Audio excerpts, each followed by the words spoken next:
Bueno, les quiero dar la bienvenida a todos ustedes a esta charla inaugural de la cátedra del Adolfo Ibáñez, la cátedra de Adam Smith. Tenemos hoy día el honor de contar con el director de la cátedra, Leonidas Montes. Leonidas es actualmente el director del Centro de Estudios Públicos, director de la cátedra Smith, Ideas sin Tiempo de la universidad. Fue decano de la Escuela de Gobierno de la Universidad Adolfo Ibáñez hace unos 10 años atrás. Él es ingeniero civil de la Universidad Católica, filósofo, doctor en economía de Cambridge University y ha dedicado toda su vida académica al pensamiento de Adam Smith, al pensamiento liberal, ¿cierto? Y a la vigencia de las ideas de Smith en el mundo actual. Tenemos entonces la charla de hoy día que dura 1 hora, se llama Adam Smith y su vigencia, para dar también como inicio al curso del Core de Civilización Contemporánea y particularmente al texto La riqueza de las naciones. Gracias, Leonidas. Hola a todos. Uy, que soy fuerte, ¿no? Entiendo que ustedes parten prontamente y tienen que leer La riqueza de las naciones. Eso es lo que me dijo Nicolás. ¿Sí o no? Ya. Y que ustedes están... ¿Cómo le dicen ustedes? ¿Core o core? Core. Eso es lo que estábamos hablando. ¿Qué significa core? ¿Cuántos de acá? Porque están todos en el primer año, entiendo yo. O la gran mayoría. ¿Algunos no? ¿No? Bueno, ¿cuántos van para cachar la onda? ¿Cuántos van por el lado ingeniería comercial? Ya. Derecho. Poco. Ingeniería. ¿Ya? Y humanidades, ciencias sociales, etcétera. O sea, tenemos... Uy, están en minoría. Tenemos predominancia por la economía. A ver, lo que vamos a hablar hoy día, vamos a hacer una pequeña introducción de Adam Smith. Vamos a tratar de llegar al final a algo de La riqueza de las naciones para que ustedes tengan una mirada un poquito más amplia de qué se trata este libro. Ustedes, hagámoslo de esta manera, interrumpan, cuando tengan alguna pregunta me paran nomás, ¿ya? Porque tenemos 1 hora o un poquito menos, así que tenemos que comprimir bastante información. Más que centrarme en la idea, voy a tratar de hablarle un poco del contexto en el que vivió Adam Smith, que creo que es muy importante para entender este autor. ¿Por qué? Porque todos conocemos a Adam Smith, y ya lo dijo Nicole, ¿no es cierto?, como el padre de la economía. Pero mucho más que eso. ¿Ya? No es solo el padre de la economía, él era también filósofo, escribió un libro muy importante que hoy día está muy de moda, que se llama La teoría de los sentimientos morales, que es acerca de la ética o filosofía moral. Y también tiene la peculiaridad, Adam Smith, de que de alguna forma es uno de los padres de lo que hoy día conocemos como la modernidad. ¿Ya? Y eso es lo que quiero que veamos en esta cuestión inicial. Él nació padre de la modernidad. ¿Por qué? Porque cuando hablamos de la modernidad estamos hablando de los tiempos modernos, que es el siglo XIX, XX, y esperemos que sigamos hasta hoy día con los tiempos modernos y que no volvamos, ¿no es cierto?, a las cavernas. Pero él nació en el año 1723 y murió en el año 1790. Y esto es importante que tratemos de situarnos en esa época, que es una época muy distinta a lo que es después la modernidad, ¿ya? A ver, esto también es importante. Uno, ¿dónde nació? Nació en Escocia. Adam Smith es escocés. Y esto es muy importante para entender de dónde vienen sus ideas. Y dos, esto también es bueno que lo sepan, el año, ¿cuándo fue? La Nicole esta vez.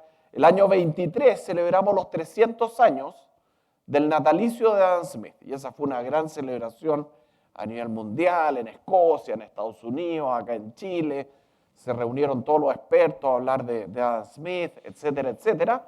Pero, les paso el aviso, el próximo año se celebra los 250 años de la publicación de La riqueza de las naciones, que es el libro que ustedes van a leer.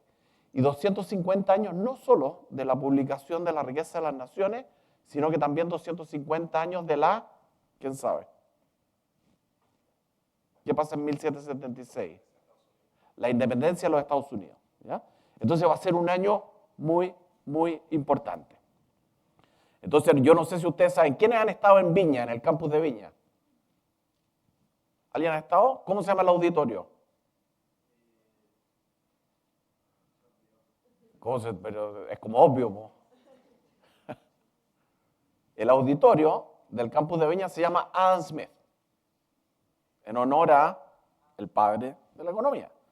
Entonces esperemos que en el año 2026 tengamos otro encuentro importante allá para conmemorar los 250 años de la riqueza de las naciones y de la independencia de los Estados Unidos. ¿Ya?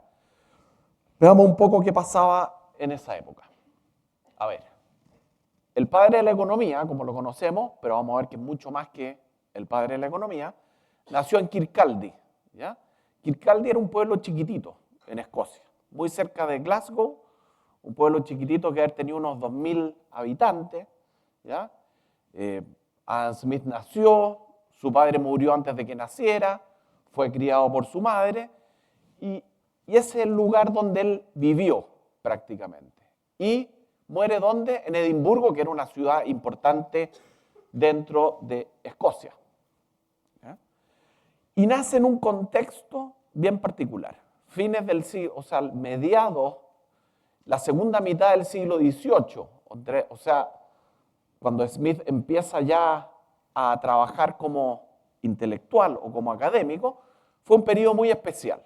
¿Por qué? Porque se estaba dando ese fenómeno que hoy día conocemos como la Ilustración. ¿Han escuchado hablar de la Ilustración o no?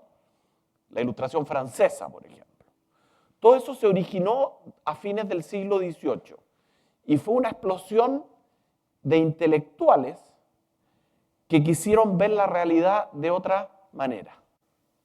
De intelectuales que tenían una forma de ver el mundo distinta. ¿Ya? ¿En qué sentido? Y acá voy a apelar a un maravilloso ensayo que escribió Kant, que era otro ilustrado. Kant, ustedes lo han escuchado, me imagino, y yo me imagino que en el core tendrán que leer algo de Kant también.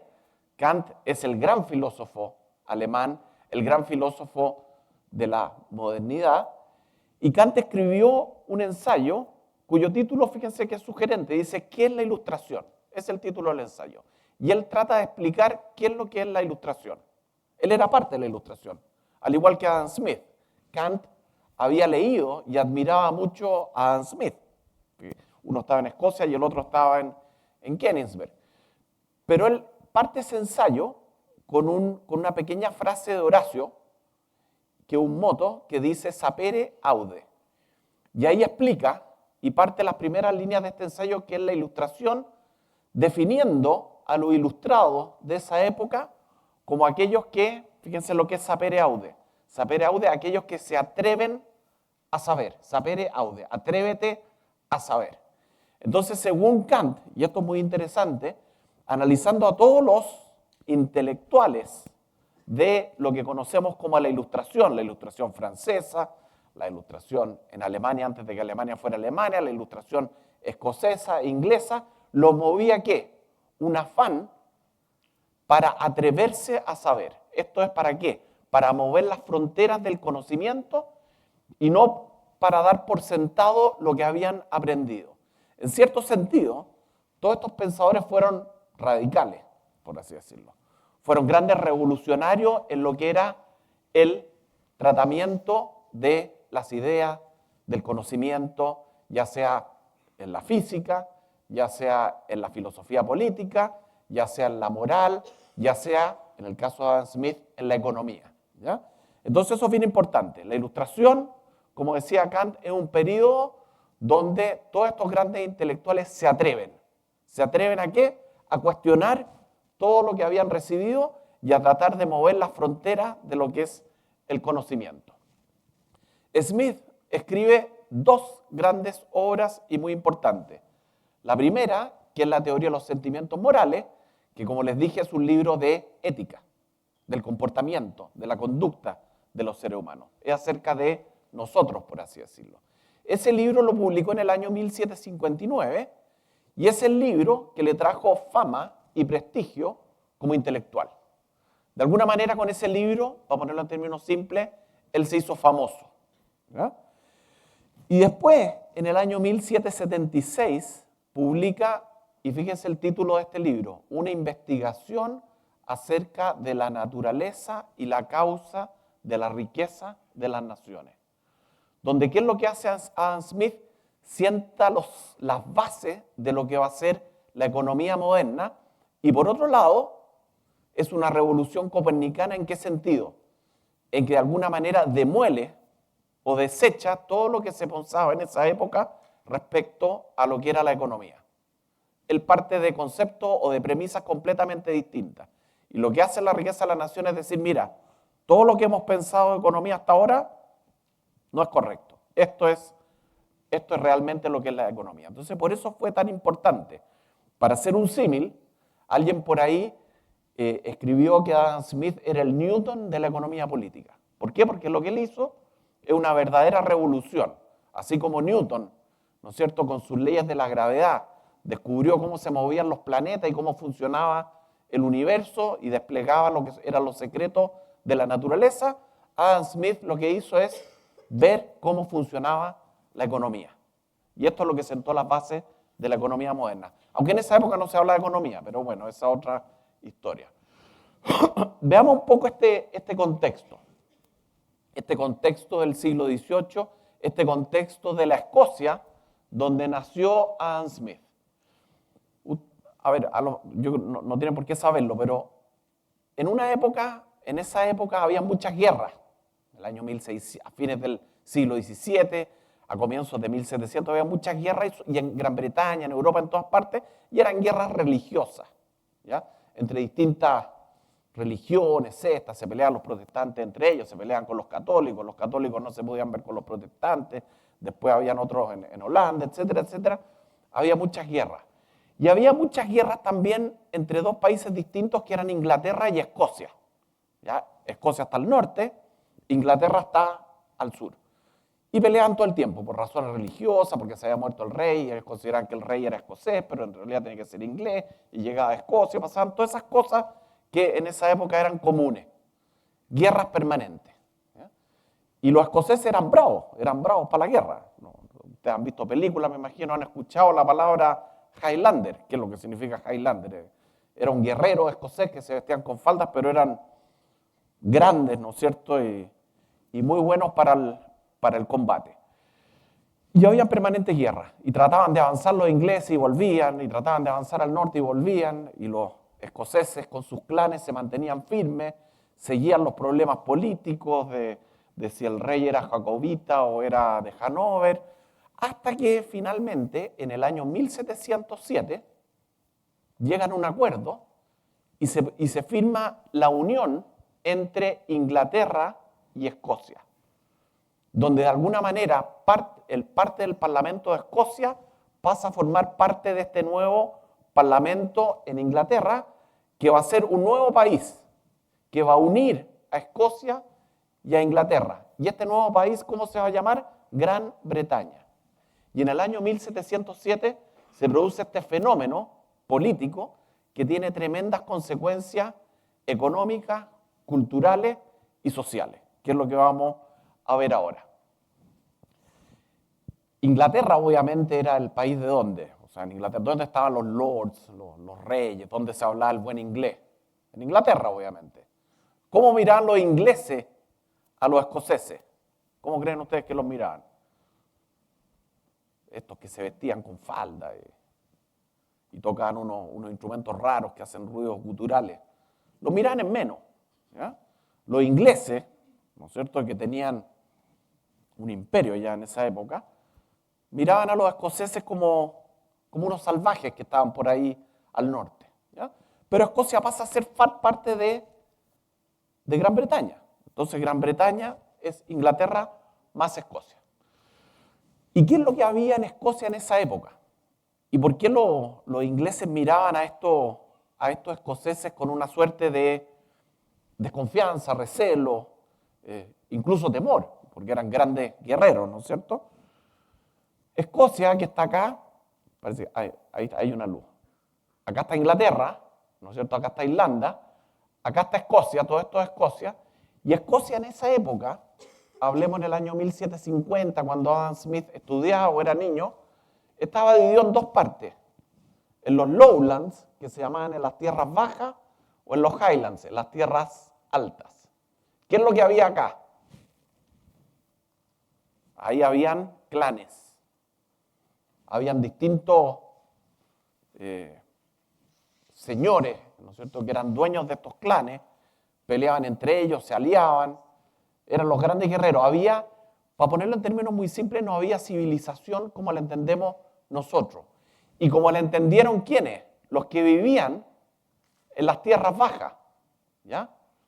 Adam Smith nació aquí, en las tierras bajas, pero siempre estaba el temor de los que estaban arriba, ¿ya? ¿Y qué es lo que pasaba en las tierras bajas? Aquí se ha dado un fenómeno muy interesante. Aquí estaban en Glasgow, en Edimburgo, en Stirling, en Dundee, en Aberdeen y en St. Andrews, que está por acá, había universidades. Y de hecho no eran cualquiera universidades. En esa época, en el siglo XVIII, las universidades escocesas eran las mejores universidades de Europa. ¿Ya? Y les vamos a contar por qué. ¿Ya? Entonces se unen Inglaterra con Escocia, todavía están estos problemas de los Highlands, todavía hay guerra, ¿no es cierto? A ver, déjenme ver si la tengo por acá. Ya. Todavía hay guerra entre los Highlands y los Lowlands. Pese a la unión, habían algunos que se oponían porque eran católicos y los nuevos, y Inglaterra era protestante. Pero esto duró mucho tiempo. Imagínense que la unión fue en 1707, pasaron 40 años en que todavía había conflicto, hasta que finalmente, en el 1745, la unión es un hecho, ¿ya? Y ya se venció en una batalla famosa que se llamaba Culloden, y ya son parte de Gran Bretaña. ¿Qué pasaba? ¿Qué pasó en esa época? ¿Qué beneficio trajo Escocia esa unión? Y esto es súper interesante, esto es un golpe de suerte increíble. ¿Por qué? En esa época, uno de los commodities más importantes era el tabaco. ¿Ya? El tabaco se vendía mucho y era un recurso, así como en la época de los grandes navegantes eran las especies, ¿no es cierto? En el siglo XVIII el tabaco era un commodity muy importante y muy apreciado en Europa. ¿Y dónde se producía el tabaco? ¿Dónde creen ustedes que se producía el tabaco? ¿Quién fuma tabaco? ¿De dónde viene el tabaco? Hay una marca, ¿no? Creo que se llama Virginia. Bueno, Estados Unidos, pues las colonias. ¿Las colonias americanas de quién eran? De Inglaterra. ¿Ya? ¿Y dónde se producía el tabaco? En Estados Unidos, en las Carolinas, Carolina del Norte, Carolina del Sur, Virginia, Georgia, estaban las grandes plantaciones de tabaco. Y el comercio de tabaco, ¿cómo era? Venían de las colonias americanas, que eran colonias de quiénes? Del Imperio inglés, ahora del Imperio británico, ¿no es cierto? Llegaban con el tabaco a Londres y se repartía y se exportaba a distintos países de Europa. ¿Y qué es lo que sucedió? Los escoceses se dieron cuenta de que ellos también podían, ahora que eran parte de Gran Bretaña, traer tabaco de las colonias, porque eran parte de Gran Bretaña. Y aquí se produjo un fenómeno súper interesante, porque gracias a los vientos alisios, ¿quién se ha dado cuenta que volando desde Londres a Nueva York es distinto el tiempo a volar de Nueva York a Londres? ¿Por qué? Porque están los vientos alisios permanentes. Y los vientos alisios que salían y llegaban a Escocia permitían que el viaje del barco fuera mucho más rápido desde Escocia que desde Inglaterra abajo. Había un ahorro como de 2 semanas por navegación. Entonces, ¿qué es lo que pasó? No hay que ser economista para darse cuenta, ¿no es cierto? Todo el comercio de tabaco empezó a darse no a través de Inglaterra, que era mucho más caro, sino que a través de Escocia. Y los escoceses se convirtieron en los grandes traders o intermediarios de tabaco en Europa. ¿Ya? Y esto trajo una tremenda riqueza, mucha riqueza. Y salió una clase nueva. ¿Qué es lo que había en Inglaterra? ¿Quién eran los ricos en Inglaterra? ¿Ah? Los aristócratas, ¿no es cierto? Los lords, ¿Ya? ¿Cómo era en esa época? ¿Cómo funcionaba? ¿No es cierto? Llegaba el rey y le decía, oye, tú vas a ser caballero, vas a ser lord de... ¿Cómo te llamas tú? Raúl, ¿no es cierto? Raúl, yo soy rey, te voy a nombrar lord de... Y te regalo Melipilla. Todo Melipilla para ti. Y te vas para allá. Y a veces era por mérito, y a veces era porque se entusiasmó el rey o la reina, ¿no es cierto? Así funcionaba. Y funcionó durante mucho tiempo. Acá surge una nueva clase que no son lords que heredaron grandes haciendas o ciudades completas o riqueza infinita, sino que surgen estos grandes comerciantes que son los comerciantes del tabaco, que se llamaban en esa época los señores del tabaco, los tobacco lords. Y estos se convierten en personajes inmensamente ricos. O sea, más ricos que un lord de Inglaterra. ¿Ya? Llega una tremenda riqueza a Escocia. ¿Ya? Y esta riqueza, de alguna manera, produce un tremendo crecimiento económico, las ciudades empiezan a prosperar, Edimburgo aumenta la cantidad de habitantes, se hacen grandes construcciones. ¿Quién ha viajado a Escocia acá? ¿Alguien ha viajado? ¿Nadie conoce Escocia? ¿Cómo eran los edificios? Todos los edificios que hay en Edimburgo son de esa época. ¿Ya? La mayoría eran casas de tabaco, de señores del tabaco, que después quedan como museos, pero hay una tremenda riqueza. El comercio del tabaco, el comercio en general, trae una tremenda riqueza a Escocia. Y esa riqueza genera también una explosión intelectual sumamente única. ¿Ya? Déjenme contarles esta frase. Estaban las universidades escocesas, ¿ya? Y había una cantidad de intelectuales escoceses que eran conocidos no solo en Escocia y en Inglaterra, sino a lo largo de toda Europa. Grandes científicos, el padre de la geología, grandes médicos, grandes filósofos, grandes astrónomos, grandes físicos. Oye, y estaban todos ahí, en las universidades, en la Universidad de Edimburgo, en la Universidad de Glasgow. Por eso las universidades escocesas eran las mejores de Europa. ¿Ya? Y hay esta famosa carta que escribe en el año 1750 un médico inglés, que era un médico del rey de Inglaterra, y está en Edimburgo él. Y dice, aquí estoy en el cruce, no es el cruce, la cruz de Edimburgo, que era como la parte central del mercado, ¿ya? Y puedo, en unos pocos minutos, recoger con mis manos a 50 hombres de genio y conocimiento. ¿Por qué? Porque él estaba parado ahí, ¿y a quién veía? Veía pasar a David Hume, por ahí pasaba a Adam Smith, después pasaba uno de los Gregory, que eran los grandes astrónomos, pasaba Hatton, que era el padre de la geología, Monboddo, pasaban todos estos grandes intelectuales que emergieron en Escocia. Este fenómeno de la ilustración escocesa es bien peculiar, porque fue una época, ¿no es cierto?, en que surgieron una cantidad de intelectuales en un país que era chiquitito. ¿Ya? Entonces, el fenómeno es sumamente interesante. Churchill, por ahí hay un testimonio que dijo, de todas las naciones, ¿ya? De todas las naciones, las dos que más han contribuido a la humanidad son Atenas, Grecia y Atenas, y Escocia. ¿Ya? ¿Por qué? Porque acá se produjo algo muy, muy particular. ¿Ya? Vamos a la vida de Adam Smith. Yo quiero meterlo más en la vida, después entramos para que vean que... Él escribió por ahí que su vida fue extremely uniform. Es una manera muy británica de decir que su vida fue, ¿cómo? Aburrida, fome. ¿Ya? Y él lo escribió, porque él se conocía a sí mismo. Dijo, mi vida fue extremely uniform. La vida de Hume, en cambio, fue una vida llena de aventuras, ¿no es cierto? Estuvo en Francia como secretario de la embajada, conoció a grandes intelectuales. En cambio, Smith era más piolita, más quitado bulla. ¿Ya? En el año 1737 entra a la Universidad de Glasgow. ¿Cuándo nació él? En el año 1723. ¿Cuántos años tenía cuando entró a la universidad? 14. ¿Quién tiene 14 acá? No hay ninguno 14. 17, me imagino que hay alguno, ¿no? Entró a los 14 años a la universidad. Ahora, en esa época, era común que los jóvenes entraran a la universidad a los 14 años. ¿Ya? Hume, en cambio, entró a los 12 a la universidad. A los 12 años estaba estudiando en Edimburgo. Él sí que fue bien precoz, ¿no es cierto? Después de estudiar su estudio en Glasgow, se va a Oxford, a estudiar a Oxford con una beca. ¿Ya? Y encuentra que Oxford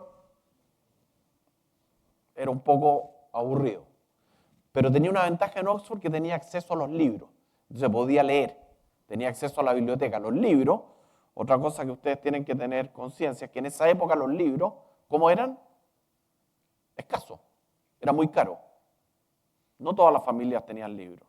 Los libros eran un bien de lujo. Ser propietario de un libro, acuérdense cómo se hacían los libros a mano, prácticamente. Con tapas de cuero, había que anillarlo. No es la tecnología que tenemos hoy día. Entonces Smith tuvo acceso a la gran biblioteca de Oxford, que eso lo ayudó mucho. Y cuando llegó a Oxford escribe una carta. La primera carta que conocemos de él, está muy divertida, le escribe a su madre, o a un tío, no me acuerdo, y dice, aquí en Oxford hay que hacer grandes esfuerzos para enfermarse por el trabajo intelectual, dice algo así. Y dice, aquí lo que hacemos, tenemos misa 2 veces al día y clase 2 veces a la semana. ¿Ya? O sea, tenía muchas misas, pero pocas clases. Y fue muy crítico, lo vamos a ver, de esta universidad. En La riqueza de las naciones trata el tema de la educación universitaria y, por supuesto, ataca a Oxford y a Cambridge. Vuelve de Oxford, ¿no es cierto?, y se pone a hacer clases de retórica en la Universidad de Glasgow. Lo invita a hacer unas clases que son muy exitosas. ¿Cómo eran las clases en esa época? A ver, esto es interesante, les voy a contar esta historia.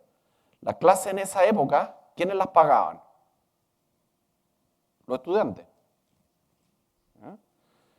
En Escocia, en esa época, fíjense, este esquema para los economistas les va a interesar. Yo siempre a los alumnos de introducción a la economía les hacía hacer este ejercicio. Hagamos el sistema escocés del siglo XVIII aplicado hoy día. La universidad le pagaba al profesor un sueldo bajo. ¿Ya? Un salario fijo bajo. Y lo otro lo pagaban ¿quiénes? Los estudiantes. Entonces, ¿qué creen ustedes que promovía eso? Mientras más estudiantes tuviera el profesor Smith, ¿cómo iba a ser su sueldo? Más alto. Porque cada alumno tenía que pagarle por las clases. Entonces, ¿qué generaba esto? Imagínense que había cuántos cores tienen ustedes. ¿Cuántos cores hay acá? ¿Unos 10? ¿8? 8 cores. Imagínense que la Universidad Adolfo Ibáñez dijera ahora, oye, ¿sabéis que a los profesores, al profesor acá, Nils, que es de acá, no le vamos a pagar esto, más bajo? Y cada alumno que vaya a su clase, bueno, el core no es un buen ejemplo porque tiene tope de estudiantes, pero un curso de economía, por ejemplo, ya que hay 5 profesores de economía. ¿Ya? Hay un sueldo fijo y lo otro lo pagan los estudiantes. Entonces, ¿qué es lo que hacen? Competir, ¿por qué? Porque vengan más estudiantes. Y se producía competencia. Entonces los profesores, entre ellos Adam Smith, se dedicaban mucho a preparar las clases, de manera tal de que los estudiantes fueran más estudiantes para recibir un mayor ingreso. ¿Se entiende? Ahora eso es inaplicable hoy día, ¿no? Porque estaríamos llenos de incentivos perversos. Todos irían a hablar acá con el profesor para que le subiera la nota, y bueno, y tú vienes a mi clase. Bueno, en esa época se podía hacer y funcionaba. Pero por una razón muy simple, porque los que iban a la universidad en esa época, iban ¿por qué? El que se quería dedicar al comercio, a una profesión, se iba a trabajar al tiro a los barcos, a la fábrica de alfileres, a cualquier cosa, a los campos. El que iba a la universidad era porque realmente tenía pasión por el saber, ¿no es cierto? Y básicamente o iba a seguir una carrera eclesiástica o bien iba a seguir una carrera intelectual. Nadie iba a la universidad porque se supone que iba a ganar más plata, esa es la gran diferencia, o porque iba a tener un buen trabajo, eso no sucedía en esa época. Bueno, hace esas clases de retórica de regreso de Oxford, después por una de esas cosas del destino, lo nombran en el año 1751 profesor de la cátedra de filosofía moral. ¿Ya? Y esto era un cargo súper importante en la época. ¿Ya? porque era el profesor. ¿Ya? Ustedes probablemente no saben cuál es la diferencia, pero en toda la tradición académica en las universidades, tener un chair, ¿qué significa tener un chair? Una silla en una universidad. A Smith, ¿qué es lo que le dicen? En el fondo le dicen, esta silla es tuya, tú eres dueño de este curso. Y esta tradición se mantiene hasta el día de hoy en las universidades del mundo anglosajón. ¿Ya? Si ustedes se meten a cualquier facultad, van a ver que hay algunos que tienen el título de profesor. ¿Y qué significa ser profesor? Que tienen un chair. ¿Y qué significa eso? Que nadie, ni siquiera el decano los puede obligar a... Tienen que hacer unos cursos nomás y nada más. ¿Ya? Pero ya tienen de por vida esa posición. Y eso es lo que tuvo Smith en el año 1771. Lo nombraron, le dieron el chair o el professorship de la cátedra de filosofía moral, y la cátedra de filosofía moral era la cátedra más importante dentro de la Universidad de Glasgow. Y ahí estuvo, ¿no es cierto?, durante muchos años, desde el año 51, desde el 50, porque partió antes haciendo clases, hasta el 64, haciendo clases en la Universidad de Glasgow, haciendo clases de filosofía moral. Y esto es interesante, ¿por qué? Porque de esas clases sabemos, hoy día sabemos qué es lo que enseñaba en esas clases. Tenemos apuntes de sus clases, entonces tenemos claro qué es lo que hacía, y tenemos testimonio de que él dividió su curso en 4 partes. Fíjense, y esto es súper importante. Esos cursos eran anuales en esa época. Bueno, en Inglaterra todavía muchos cursos son anuales. Dividió el curso en 4 partes. Una, ética, ¿no es cierto?, que es de donde nace la teoría de los sentimientos morales. 2, economía política, de donde nace una investigación acerca de la naturaleza y las causas de la riqueza de las naciones. 3, jurisprudencia o derecho, de donde iban a hacer un tratado que nunca escribió. O sea, a lo mejor lo escribió. ¿Por qué? Porque cuando él murió, exigió a su albacea que quemaran una serie de apuntes, que suponemos eran los apuntes para escribir este tratado de jurisprudencia. Pero lo interesante es que su proyecto, volviendo a lo que hablé al comienzo, de ser uno de los padres de la modernidad, ¿qué es lo que tenía en mente? Una gran ciencia social que abarcara ¿qué cosa? La ética, la economía y el derecho o la jurisprudencia. ¿Ya? Ese es el gran proyecto de Adam Smith. No pudo cumplirlo porque no alcanzó a escribir su libro de jurisprudencia. No obstante, a través de su apunte de clase, sabemos qué es lo que él pensaba sobre la justicia, sobre el derecho, etc. ¿Ya? Entonces, eso es importante. Su clase era eso. Estuvo 14 años enseñando. Déjenme contarles qué es lo que decía la Universidad de Oxford. Esto es muy entretenido. De Oxford y Cambridge. En La riqueza de las naciones, él tiene un capítulo muy importante de la educación. ¿Ya? De cómo debía financiarse la educación, etc. Y habla de la educación universitaria. Alabando, por cierto, la institucionalidad escocesa. Y fíjense lo que dice de abajo, partamos primero por abajo.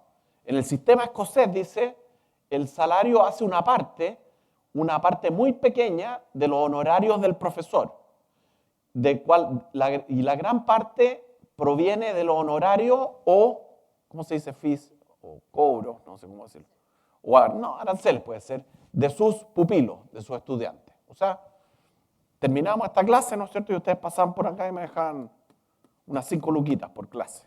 ¿Ya? En el atril. Y era el atril el que se usaba para que pagaran, de hecho. En la Universidad de Oxford, fíjense lo que dice de Oxford y de Cambridge. ¿Qué es lo que era Oxford y Cambridge en esa época? Oxford y Cambridge. ¿Ya?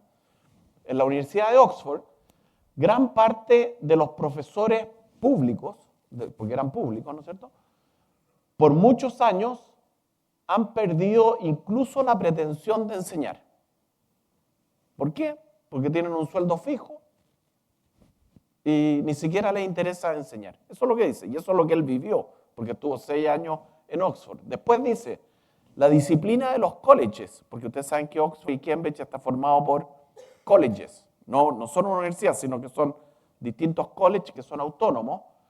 La disciplina de los colleges está diseñada no para el beneficio de los estudiantes, sino para el interés, o más precisamente hablando, para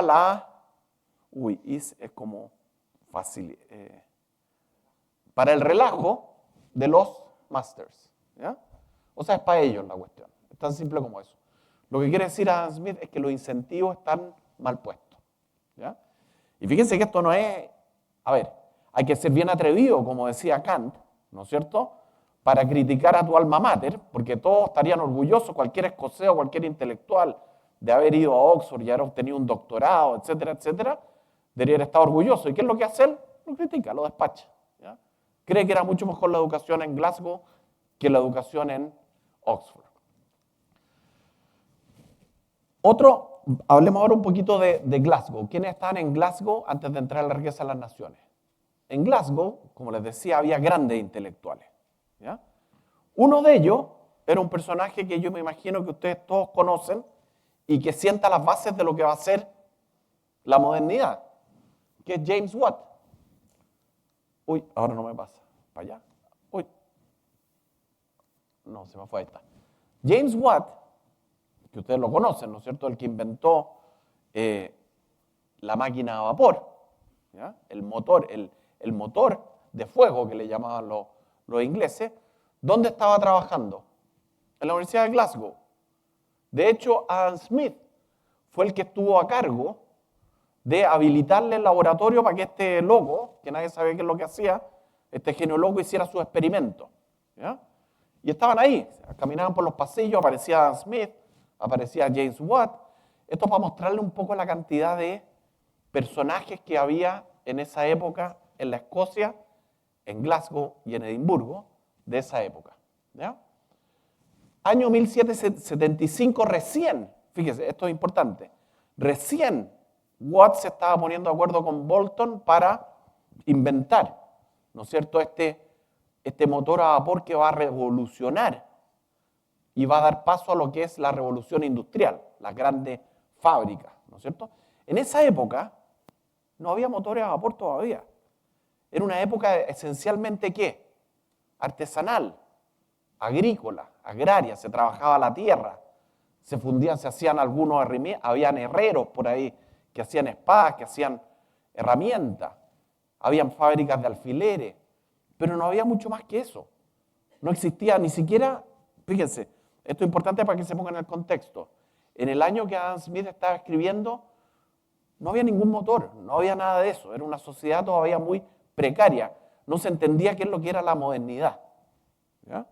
Y Adam Smith estaba justo en ese periodo y tuvo la oportunidad de conocer a todos estos grandes. Vamos, en abril de 1759 se publica la teoría de los sentimientos morales, que yo les dije que es el libro que le había traído mucho éxito y fama. Se publica 6 veces en vida, lo que es una señal de que fue un éxito literario. ¿Ya? Los libros eran caros. En esa época, ya les dije que los libros eran caros. Los libros eran caros, pero un intelectual que publicaba libros podía ser rico. ¿Por qué? Porque los libros eran caros. Entonces recibían mucha plata por los libros. ¿Ya? Y Smith tenía una situación al igual que Hume. Hume publicó un libro que se llamaba La historia de Inglaterra, que fue un bestseller en la época, y fue muy rico. Vivió con una persona rica, dedicado a hacer lo que le gustaba, que era la vida intelectual. Y en el año 1764 pasa algo bien increíble. Le escribe el padre del duque de Buccleuch. Tú me avisas cuando nos queden 20 minutos, ya estamos bien. Lo invita el padre del duque de Buccleuch. En esa época, ¿qué es lo que sucedía? Imagínense que el profesor, ¿a quién podemos decir? Bueno, imagínense que me llama Luxich a mí. Y me dice, oye, ándate a viajar con mi hijo por el mundo, porque quiero que tú le enseñes. Bueno, en esa época eso era común, ¿no es cierto? Los aristócratas buscaban algún intelectual para que acompañara al futuro duque y lo formara. Y realmente lo formaban. Eran como profesores privados y leían con él, etcétera, etcétera. Y Adam Smith parte, fíjense que Adam Smith había vivido prácticamente en Escocia, entre Kirkcaldy, Glasgow, a veces iba a Edimburgo, y le dan la oportunidad de ir a conocer Francia, a conocer Suiza, Génova. ¿Y qué es lo que hace Adam Smith? Parte. ¿Ya? Por supuesto, le pagan mucho más que como profesor. ¿Ya? Le pagan muchísimo más. No solo eso, el duque le dejó una pensión de por vida. Cuando volvieron, le dice, tú dedícate a lo que quieras. En cierto sentido, bueno, ya lo vamos a ver eso. Fíjense que estuvieron prácticamente entre febrero y octubre al 66 más de 2 años. 2 años y medio viajando por Francia, donde conoce Smith a los grandes enciclopedistas, conoce a Diderot, a D'Alembert, conoce a los fisiócratas, a Quesnay, conoce a Rousseau, ¿no es cierto? Conoce a Voltaire, van a darle, ¿no es cierto?, su respeto a Voltaire, que estaba más viejito, y una oportunidad tremenda. ¿Ya? Y por ahí dice en una carta que está medio aburrido y que ha empezado a escribir un libro, que probablemente es La riqueza de las naciones. ¿Ya? Vuelven antes, ¿por qué? A lo mejor se hubieran quedado más tiempo, 2 años y medio no era nada, ¿no es cierto? Pero se muere el hermano del duque y tienen que volver. Se muere el hermano del duque, vuelven a Londres, ¿y qué es lo que hace Adam Smith? Vuelve a Kirkcaldy, a su pueblo natal, a su hogar, y se encierra durante 10 años, desde 1766 hasta 1776, prácticamente se encierra, ¿a qué? En este pueblito chiquitito, que era como de 3.000 habitantes, Kirkcaldy, que era un pueblo chiquitito, se encierra a escribir una investigación acerca de la naturaleza y las causas de la riqueza de las naciones, que es el libro que ustedes van a leer. Es un libro que le tomó 10 años y probablemente más si consideramos lo que le significó enseñarlo en la cátedra de filosofía moral de la Universidad de Glasgow. Finalmente se publica en el año 1776, en marzo. Su mejor amigo, David Hume, estaba enfermo, tenía un cáncer. El mejor amigo de Adam Smith era David Hume y el mejor amigo de David Hume, el gran filósofo escocés, era Adam Smith. Y eran 2 caracteres muy distintos. Adam Smith era más bien retraído, Hume, al contrario, era muy divertido, bueno para escribir, bueno para reírse, muy sociable, pero eran grandes amigos y se alimentaron mutuamente intelectualmente. Y Hume le escribe, le dice, oye, ven a verme porque ya no voy a estar. Le dice, Hume era gordito, ya pesaba como 90 kilos. Y le dice, ya estoy pesando 50 kilos, le dice, y si no viene a verme voy a desaparecer por completo.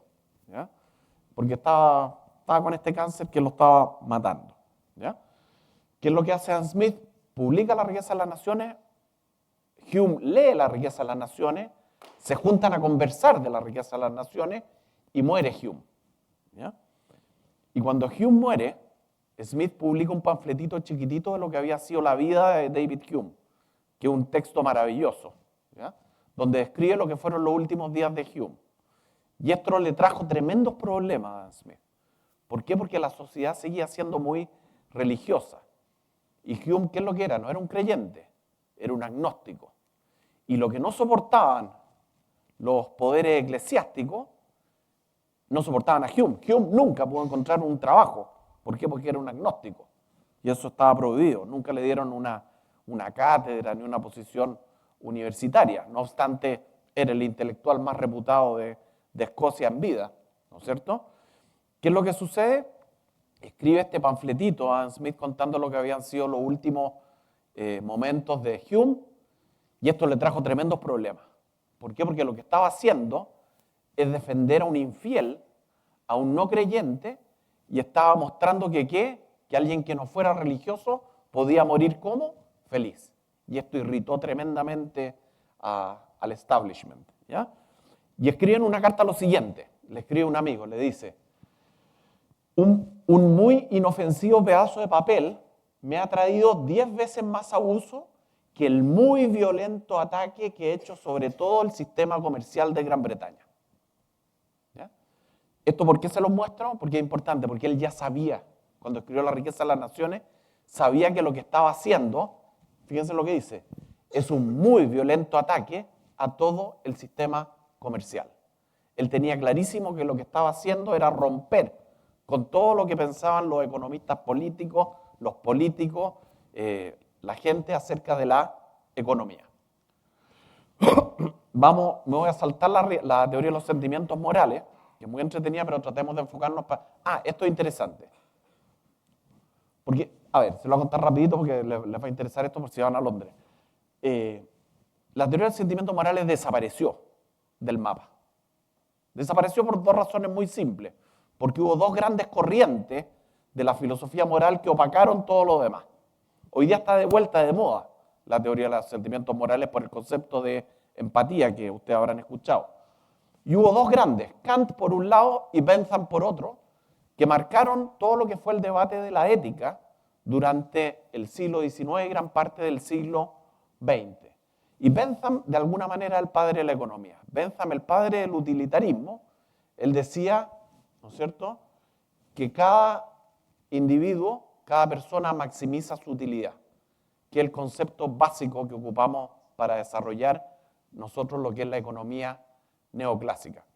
Y lo interesante es que Bentham era tan utilitarista que cuando murió él dejó escrito el auto Icon y él le pidió a un amigo que lo embalsamaran. ¿Ya? Y pidió que lo mantuvieran embalsamado ¿dónde? En el University College de Londres. ¿Alguien ha ido al University College? ¿No? Bueno, en el University College está Bentham, a la entrada de la universidad. Es como que ustedes llegaran acá y en vez de toparse con esa estatua de don Adolfo Ibáñez, se toparan con don Adolfo Ibáñez embalsamado a la entrada. Y ahí está. Ese es él, 100% él, sus huesos, y él dejó instrucciones de cómo quería que lo sentaran, en qué silla, con qué ropa, y es él, esa es la ropa que usaba. ¿Ya? Ahí está el diario Mural, si se fijan atrás. Esa foto la saqué yo el año 2000. ¿Ya? Ahí está el diario Mural, y ustedes entraban a la universidad, y, hola Jeremy, y seguían a su clase. ¿Ya? En el año, no me acuerdo, creo que fue el 75, por ahí se robaron la cabeza. ¿Ya? Unos alumnos parece que se pasaron de copa en una graduación y se robaron la cabeza. Y fue una gran revuelta, porque todos perseguían la cabeza y la cabeza apareció en un puente, no me acuerdo cómo es la historia. ¿Ya? Así que hoy día la cabeza que hay es de cera, pero los otros son los huesos de él, embalsamados. ¿Ya? Y la cabeza de verdad parece que la tienen guardada por ahí. ¿Ya? Pero Bentham en el fondo fue muy importante. Ya, pero vamos a la riqueza de las naciones. La riqueza de las naciones, ¿cuánto nos quedan? ¿10 o 15? 10. La riqueza de las naciones se divide en 5 partes. Ustedes entiendo que van a leer algo de la primera parte solamente. No creo que les den todo porque es largo. Eso es así. ¿Ya? Y el libro que ustedes tienen es una parte solamente, porque no está la traducción completa. El primer libro se llama De las causas del progreso. Yo creo que ustedes van a leer algunos capítulos de ahí. El segundo libro, La naturaleza del capital. El tercero, Del progreso de las distintas naciones. Acá analizan el tercero con una mirada histórica cómo ha sido el progreso en todas las naciones desde que tenemos conocimiento. O sea, desde el año 2000 a.C., pasando por los griegos, los romanos, los sumerios antes, etc. El libro cuarto es el libro donde él destruye lo que era el muy violento ataque, sobre todo el sistema comercial de Gran Bretaña y de Europa, creo, lo destruye en el libro cuarto. Aquí destruye lo que se conocía como el sistema mercantil, el mercantilismo, que era lo que en esa época estaba en boga, y despacha de un plumazo lo que él define como el sistema agrícola, que son los fisiócratas. ¿Ya? Y el libro quinto es un libro muy importante, ¿por qué? Porque trata de los ingresos y gastos, no va a decir Commonwealth, sino que del Estado. ¿En qué debe gastar el Estado y cómo deben ser los ingresos? Que es un tema netamente económico. Si ustedes leen la parte de los impuestos, los principios de la recolección de impuestos, es algo que está sumamente vigente. Yo siempre he dicho, todo director de impuestos internos debería tener en su pared colgados los principios de la recolección de impuestos de Adam Smith. Es muy moderno. Fíjense que en esa época Adam Smith ya proponía, ¿quién ha escuchado hablar de las concesiones? Las carreteras concesionadas. ¿Quiénes administran las carreteras concesionadas?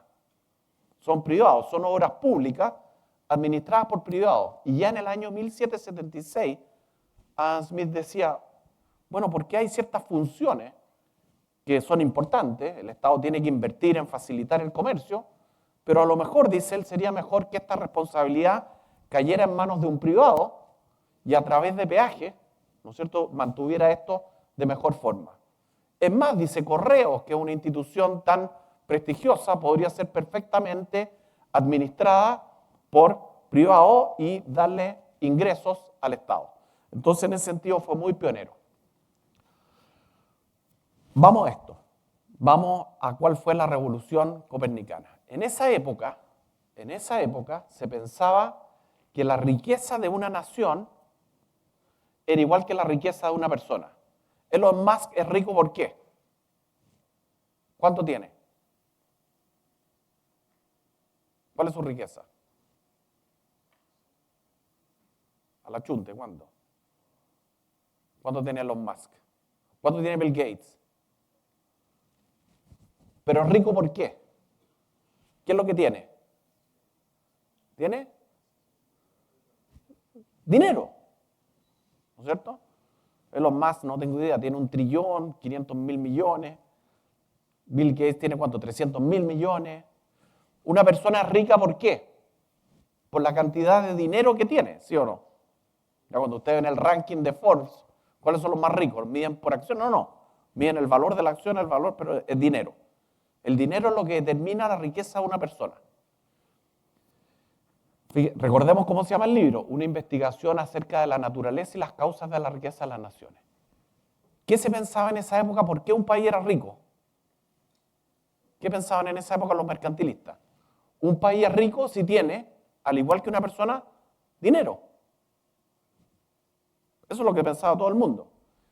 Y Smith dice, eso es falso. Un país no es rico por la cantidad de dinero, o en esa época por la cantidad de oro y plata, porque en esa época el sistema era bimetálico, había monedas de plata y de oro. Un país no es rico por la cantidad de dinero que tiene. Un país es rico, dice Adam Smith, por la capacidad productiva de las personas. Un país no es rico porque tiene tantos billones de dólares. Es rico por las personas y por su capacidad de producir. ¿Se entiende o no? Fíjese el giro que hace. En esa época, al igual que las personas, se pensaba, y Smith dice, esa era una noción popular. La noción popular de que un país es rico al igual que una persona. Esa noción es falsa, dice Adam Smith. Un país no es rico por la cantidad de dinero que tiene. ¿Ya? Y lo que dice es que la riqueza está dada, ¿por qué? Ya se los dije, por la capacidad productiva. Y había otro sistema por ahí, que era el sistema agrícola, que eran los fisiócratas, a quienes Smith conoció en Francia, a quienes a Turgot, a todos los grandes fisiócratas de la época, ¿no es cierto? Ellos pensaban ¿qué cosa? Ellos tenían otra visión revolucionaria. Ellos tampoco creían que un país era rico por la cantidad de dinero que tenía, sino para los franceses el país era rico ¿por qué? Por la naturaleza. Y por eso se llaman fisiócratas. Physis, naturaleza, y kratos, gobierno. El gobierno de la naturaleza. Entonces los fisiócratas decían, fíjense qué simple, pero qué revolucionario también, que un país era rico ¿por qué? Porque la riqueza venía de la naturaleza. Y esa riqueza fluía, como si fuera un cuerpo donde hubiera sangre, ¿no es cierto? Fíjense lo que dice Adam Smith de los fisiócratas. Los despacha en una línea. El sistema agrícola, los fisiócratas, en el presente solo existe en la especulación de unos pocos hombres de gran saber e ingenuidad en Francia. Esa no es la causa de la riqueza de las naciones. La causa, nuevamente, es la capacidad productiva. La primera frase, cuando ustedes partan leyendo la riqueza de las naciones, es una frase que en principio aparece como tosca, como difícil de entender, pero la primera frase donde habla del plan y la introducción dice exactamente esto. Como todos los grandes libros, la primera frase sienta lo que va a ser esta revolución para la economía. Si ustedes leen eso lo van a encontrar complicado, pero lo que está diciendo es que la riqueza proviene ¿de dónde? De la capacidad productiva de las personas. Fíjense que esto es súper interesante. ¿Por qué? Porque el foco no está en algo estático, que es el dinero, sino que está ¿dónde? En la capacidad productiva de las personas. Y esto es lo que va a marcar todo lo que es la modernidad y el trabajo como una fuente, el trabajo productivo como una fuente importante de lo que es la riqueza de las naciones. Yo creo que ahí estamos de tiempo ya porque después nos vamos a... ¿Tenemos unos minutos, no? 2 minutos. ¿Alguien tiene alguna pregunta? Me gustaría hacer un concurso, no podemos. Pero... pregunta o qué sé yo, la idea es dejarlo entusiasmado para que lean esos capítulos de la riqueza de las naciones, se los van a explicar muy bien los profesores del CORE o CORE, ¿ya? Y que se entusiasmen con este pensador, porque realmente es uno de los padres, no solo el padre de la economía, es un gran filósofo moral, su libro, La teoría de los sentimientos morales, hoy día es súper importante, y es, por así decirlo, el padre de la modernidad. Así que ojalá le interese. Quedamos ahí entonces. Muchas gracias por la atención.